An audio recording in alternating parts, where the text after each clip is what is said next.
let me tell you that the easiest identity to have after my husband died was that I was a widow and I was a single mom with a full-time job in the corporate world, and my life sucked, and it had nothing to do with what I was doing.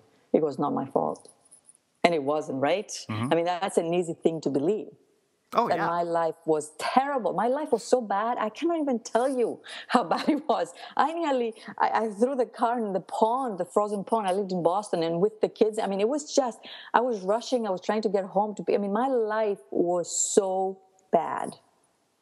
And I tell this story in order to allow for people to create their new map and to create the proof of their new identity. It is not going to be found in a new job. It's not going to be found when the prince on the white horse comes knocking on your door. It's going to be found in the mundane things of life, when you stop looking at them as if there's nothing you can do about them. I don't know if you heard this story, you probably haven't, but I lived in the Boston area, and it was a lot of snow on Christmas, the week before Christmas, a year and a half after my husband died. You're going to laugh with this story, but it has changed the lives of many people. And the mailman would drive with his little car and would not stop delivering my mail. Now imagine the identity of myself that said, Christina, poor thing, all by yourself for Christmas with your little kids, and you can't even get your Christmas cards. So one day I took the kids down the drive and I said, girls, we're going to shovel so we can make space for the mailman to stop and deliver our Christmas cards. So we shoveled for 2 or 3 hours, shoveled, and we made enough space, and we go back in the house, the kids are playing, and I'm waiting. This is my life, right? I'm waiting for him to deliver my cards.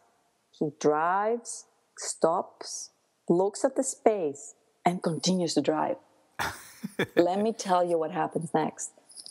I had two options. Option number one is to stay in that identity and say, I can't even get my Christmas cards, and sit on the couch and burst into tears. I mean, I had lost everything. There was nothing left for me. I was alone. I had a job I hated. My husband that I adored was dead. My kids were orphaned. I mean, it was like everything was just so bad. And option number two was to put my snow boots and start to run like a mad woman, going after the mailman 5 blocks down to get the cards. So I started running, and I went after my life. And every time I would approach the car, you know how he stops, delivers, and drives off? Mm-hmm. I would get close, but not close enough, and then he would drive off. And then about 4 or 5 blocks later, he stopped delivering a package, and I caught up with him.